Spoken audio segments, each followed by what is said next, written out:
We will go to 11th question.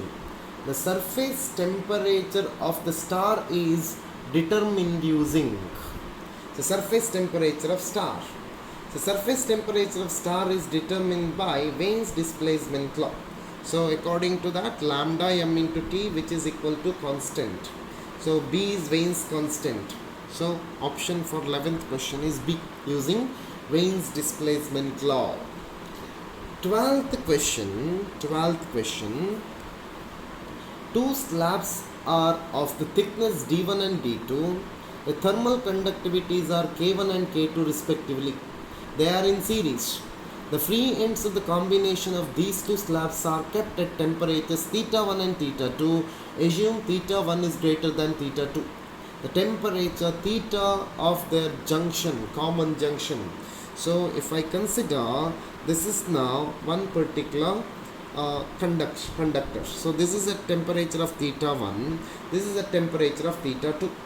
This is now having thermal conductivity of K1. This is having thermal conductivity of K2. This is now D1 and this is now D2. So you need to calculate common temperature theta here. Common temperature theta. So for first slab, let me write this as H1, which is equal to K1 into theta 1 minus theta into A divided by D1. Very similarly, for second body, the second body, which is equal to now K2 into theta minus theta 2 into A divided by D2. So here these two slabs are connected in series. So same amount of heat is now flowing through the combination. So I can say that H1, which is equal to now H2. H1 must be equal to H2. So we will try to equate these two now. We will try to equate these two. So K1 into theta 1 minus theta into A divided by D1, which is equal to K2 into theta minus theta 2 into A divided by D2. So A gets cancelled here. We will simplify K1 theta 1 D2 minus K1 theta D2, which is equal to now K2 theta D1 minus K2 theta 2 D1, or theta can be taken out. So K2 D1 plus K1 D2, which is equal to K1 theta 1 D2 plus K2 theta 2 D1.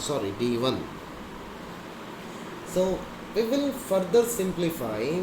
So theta is required for us. So theta is equal to K1 theta 1 D2, K1 theta 1 D2 plus K2 theta 2 D1 divided by K2 D1 plus K1 D2. So this is now equation. So 12th question, option C is correct. 12th question, option C is correct. We will go to 13th question. Which says that hot water cools from 60 degrees centigrade to 50 degrees centigrade in the first 10 minutes and 42 degrees centigrade in the next 10 minutes. Then the temperature of the surrounding is, you need to calculate temperature of the surrounding. 13th question. So here it is Newton's law of cooling. I can say that theta 2 minus theta 1 by t, rate of cooling, which is equal to K into theta 1 plus theta 2 by 2 minus theta s, the temperature of surrounding. So here 60 minus 50 divided by 10, which is equal to K into 60 plus 50 divided by 2 minus theta s, or 1 is equal to now K into 55 minus theta s. Let me call this as equation number 1. Next, second case, 50 minus 42 divided by 10, which is equal to K into 46 minus theta s. So it is now 8 by 10, which is equal to K into 46 minus theta s. This is now equation number 2. So we will go with the ratio equation number 1 divided by equation number 2. So it becomes now 10 by 8, which is equal to k into 55 minus theta s divided by k into 46 minus theta s. So we will simplify. It is now 10 into 46 minus theta s, which is equal to 8 into 55 minus theta s.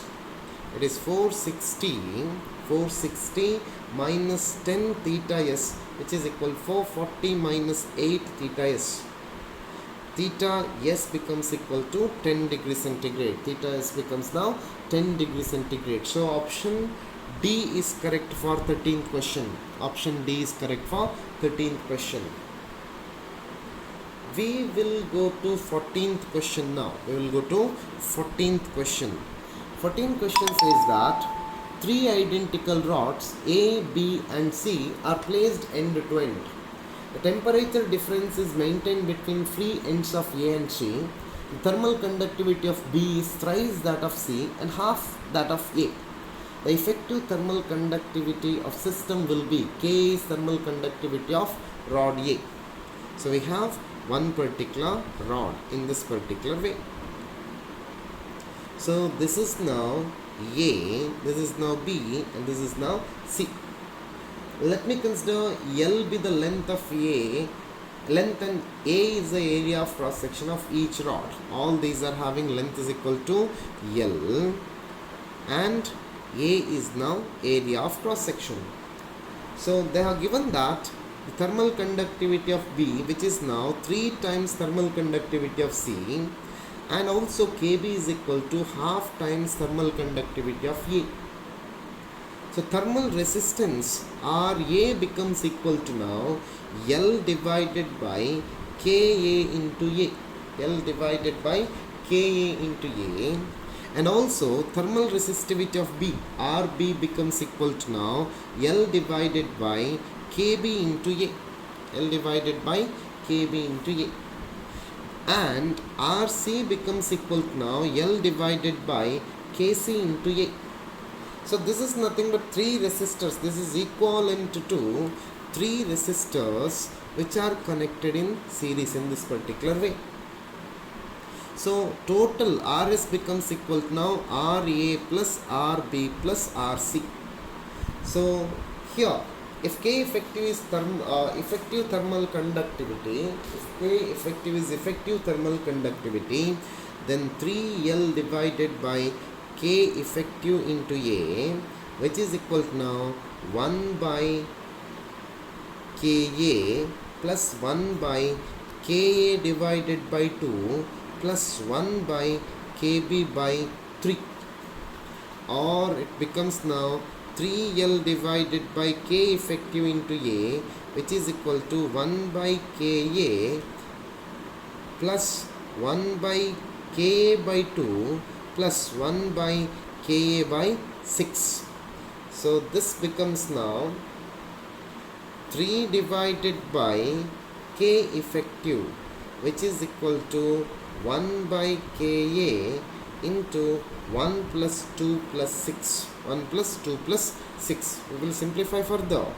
It is now 3 divided by K effective, which is equal to 9 by Ka, or K effective becomes equal to 3 by 9 Ka, or it is 1 by 3 Ka. So it is now 1 by 3 Ka. So which is the option? Option A is correct. Option A is correct. 1 by 3 Ka. This is now 14th question.